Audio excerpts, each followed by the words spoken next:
थोड़ा बहुत सवाल पूछे कि क्यों यहाँ इतना दूर क्यों आए हो सीखने के लिए, वहाँ था यहाँ से यहाँ पे क्यों सीख रहे हो और इतने दिन के लिए क्या कर रहे हो। और इवन यहाँ तक ये भी बोला कि अगली बार जो अगर आप 30 डेज़ के लिए ऊपर आओगे तो शायद कुछ दिक्कत हो सकती है। देखो कितने लोग क्रिएटिव है, स्पाइडरमैन याकुल्ट बेच रहे हैं। लोगों को लगता है कि अगर स्वेटिंग नहीं हुई तो वर्कआउट नहीं हुआ।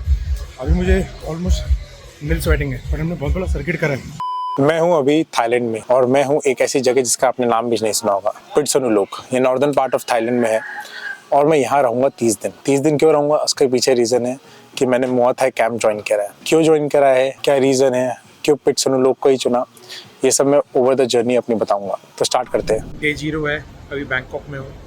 डे बहुत अर्ली स्टार्ट किया था 5 AM पे और अभी बैंकॉक का टाइम हो रहा है 10:30 PM। मेरा फ़्लाइट था दिल्ली से, पहले दिल्ली ट्रैवल करा, कैब से गया वहाँ तक। उसके बाद फिर फ़्लाइट लेने के बाद फिर अभी इमिग्रेशन में टाइम लगा। इमिग्रेशन में अभी तो कुछ पूछता नहीं है, बस आपके पास 10,000 बात होना चाहिए मिनिमम, या फिर डॉलर टर्म्स में आप लगा लो, उतना होना चाहिए। मेरे पास थे। और रिटर्न टिकट के लिए पूछते हैं, मेरे पास नहीं थी रिटर्न टिकट। मैंने अभी नहीं कराई क्योंकि मैं एक्सटेंड कर सकता हूँ। मैंने रिटर्न टिकट नहीं कराई है। उन्होंने पूछा, बट मैंने उनसे बोला कि ऐसा ऐसा सिनेरियो, तो उन्होंने मुझसे कुछ नहीं कहा। एंड बट थोड़ा बहुत सवाल पूछे कि क्यों यहाँ इतना दूर क्यों आए हो सीखने के लिए, वहाँ था यहाँ से यहाँ पे क्यों सीख रहे हो और इतने दिन के लिए क्या कर रहे हो। और इवन यहाँ तक ये भी बोला कि अगली बार जो अगर आप 30 डेज़ के लिए ऊपर आओगे तो शायद कुछ दिक्कत हो सकती है। आई डोंट नो क्या मतलब था। मैं भी थोड़ा जल्दी में था तो मैंने उससे आपको ज़्यादा क्वेश्चन पूछे नहीं। मुझे लगा कि क्वेश्चन पूछूंगा तो क्या कुछ उल्टा ही ना हो जाए। कैब ढूंढ रहा हूँ, जो बॉक्सिंग कैंप वाले उन्होंने नंबर नहीं दिया है मुझे, तो थोड़ा मुश्किल हो रही है कैब ढूंढने में। वैसे तो उन्होंने कहा था कि बोर्ड लेके खड़े होंगे, बट बहुत लेट हो गया तो शायद वो कहीं और इधर उधर चले गया होगा। ठीक है, अब कहाँ पे कैब वाले, अपना बोर्ड कहाँ पे लगा है अपने नाम का, अब तो सी ढूंढना पड़ेगा यार। काफ़ी लेट हो गया ना, मे भी हो सकता है कहीं इधर उधर चले गए हो। ढूंढते हैं, मिल गए हैं जिनको ढूंढ रहे थे इतनी देर से। चलो कैब में बैठते हैं। अब कैब का जर्नी है 6 आवर्स का। चलो कैब तो मिली, दैट्स गुड। अब बात करते हैं कि आज पूरे दिन खाने की। तो मॉर्निंग में जब मैं निकला था मैंने कुछ नहीं खाया था, तो सीधे मैं एयरपोर्ट लॉन्च किया था। वहाँ पे मैंने थोड़ा बहुत खाया था, not a lot of options. थोड़ा सैलेड लिया था, चिकन लिया था मैंने, एंड उसके साथ साथ 2 से 3 कप चाय पी थी। हाँ, मेरा मन कर रहा था और थोड़ा बहुत कैफ़ीन चाहिए था। कॉफ़ी अच्छी नहीं थी, कॉफ़ी मशीन भी काम नहीं कर रही थी उस टाइम पे, तो आई टुक टी। उसके बाद एयर इंडिया ने सर्व किया था चिकन रिसोटो, तो वो थोड़ा सा मैंने खाया था और अगेन 1 कप और चाय पी थी। उसके बाद अभी डिनर के लिए मैंने चूज़ किया 7-Eleven पे बहुत सारे ऑप्शन मिलते हैं। ओवरऑल मुझे लगता है टोटल कैलोरी इंटेक की अगर बात करें तो मुझे लगता है कि क्लोज टू रही होगी अप्रॉक्सीमेटली 1500 to 2000 कैलोरीज़ के अराउंड। बट मुझे लगता है कि प्रोटीन आज का नहीं हुआ है, तो जब मैं पहुंचूंगा अपने स्टे पे तो ट्राई करूंगा कि 1 से 2 स्कूप प्रोटीन ले लूँ। यूजुअली एक्सचेंज रेट अच्छा होता नहीं है एंड इसीलिए मैंने सिर्फ $150 ही एक्सचेंज कराए हैं अभी, क्योंकि मुझे कैब के लिए पे करना था, तो उतना ही अप्रॉक्सीमेटली मैंने एक्सचेंज कराया था। तो ये मुझे अप्रॉक्सीमेटली पड़ा 31.09 के रेट पे मुझे मिला, जबकि वो अगर देखा जाए तो बाइंग और सेलिंग में जो डिफरेंस था वो काफ़ी था, वो अराउंड क्लोज टू 4 to 5% था। डॉलर को एक्सचेंज कराने के लिए सबसे बेस्ट जो रहता है वो आप बाहर से, एयरपोर्ट के बाहर से ही करें, बट इनिशियली थोड़ा कैश की ज़रूरत है तो थोड़ा बहुत करा सकते हैं और उसमें कोई ऐसा मिनिमम लिमिट नहीं होता है। एक और बात ये भी है कि सिम मैंने जब ले रहा था तो जहाँ अंदर जितनी शॉप्स थी उन्होंने कहा था कि कैश ही लेंगे, तो मुझे एक्सचेंज कराना ही पड़ता। बट जैसे ही मैं बाहर आया तो जो एक सिम की शॉप थी वहाँ पर कार्ड एक्सेप्टेबल था, तो मैंने इवन अपने अमेरिकन एक्सप्रेस कार्ड से पे कर दिया था। इसमें फ़ीस काफ़ी ज़्यादा है, 4.13% इसमें फ़ी लगती है। इवन मेरे पास ऑलमोस्ट जीरो फॉरेक्स मार्कअप का कार्ड भी है, बट मैं ज़्यादातर इसे इसलिए यूज़ करता हूँ क्योंकि इसमें मेरे को मिलता है फ्रॉडलेंट प्रोटेक्शन। बाकी कार्ड्स में भी होता है बट वो कहने के लिए होता है, काफ़ी ज़्यादा आपको आगे पीछे कस्टमर केयर को लिखना, ये सब करना पड़ता है। एमएक्स में बहुत ईजी है, आप उनके चैट पे जाइए, उनको मैसेज कीजिए, कुछ भी इशू होता है अगर तो वो जल्द से जल्द रिजॉल्व कर देते हैं। आई हैव रीच्ड, बेसिक सा रूम है, बेसिक एम्यूनिटी। चलो एसी तो है क्योंकि यहाँ पर काफ़ी गर्मी होती है। तो अभी मैंने कैब ली थी। कैब का रीज़न ये था कि क्योंकि मेरी जो फ़्लाइट आई थी वो अराउंड 8 PM आई थी, तो मुझे अगर बस या कोई ट्रेन लेनी थी वो 11 PM पे होती है, तो कट टू कट हो जाता, तो मुझे स्टे करना पड़ता बैंकॉक में, तो इसीलिए मैंने डायरेक्ट कैब करी। थोड़ा एक्सपेंसिव थी, 4500 बात, अप्रॉक्सीमेटली 12,000 INR होता है। तो बट यहाँ से 350 किलोमीटर है, जो ड्राइवर मुझे पिक करना आया था वो वहीं से आया था मुझे लेने, एंड काफ़ी अच्छे ड्राइव थी क्योंकि पता भी नहीं चला।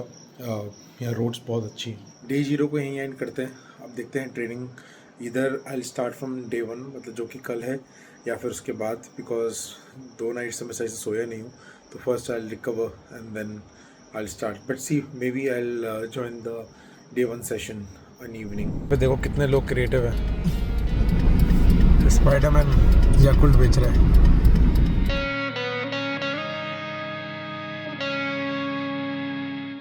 आज अभी सबसे पहले मनी एक्सचेंज कराने आया हूँ। ये मेरे ड्राइवर एंड ट्रेनर है। तो यहाँ पे मेरा बैंक है, में ही सबसे बेस्ट रेट मिलता है।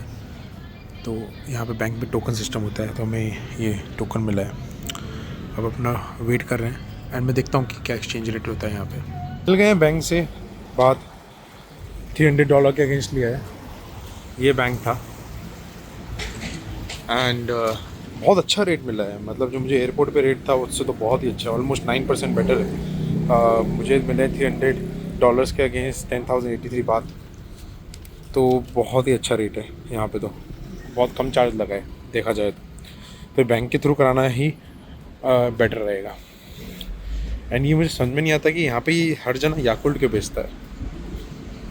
जब मैंने कैलकुलेट करा करेंसी का, तो कल जो मैंने एयरपोर्ट से कराया था मेरे को अप्रॉक्सीमेटली 11% लगा था और अभी लगा है 1.5%। इतना मेजर डिफरेंस है बैंक से कराने और एयरपोर्ट से एक्सचेंज रेट कराने में।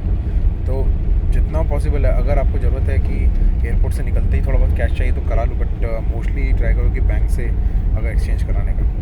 डे 1 के फूड इनटेक की अगर मैं बात करूँ तो अप्रॉक्सीमेटली बस मैंने अभी तक एक एप्पल और 2 स्कूप प्रोटीन पिया है।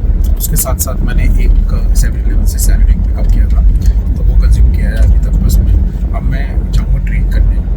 ट्रेनिंग के बाद आई हैव वन मोर मील जो बॉक्सिंग वहीं पे मुझे मिलेगा।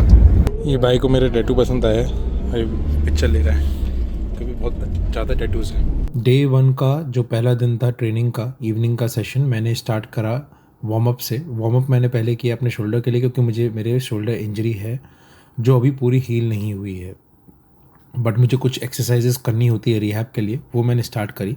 रेजिस्टेंस बैंड से स्टार्ट करी, फिर सिंगल आर्म के को लेके मिलिट्री प्रेस करा, थोड़ी देर तक उसको करता रहा और उसके बाद कुछ देर में ही वर्कआउट स्टार्ट हो गया।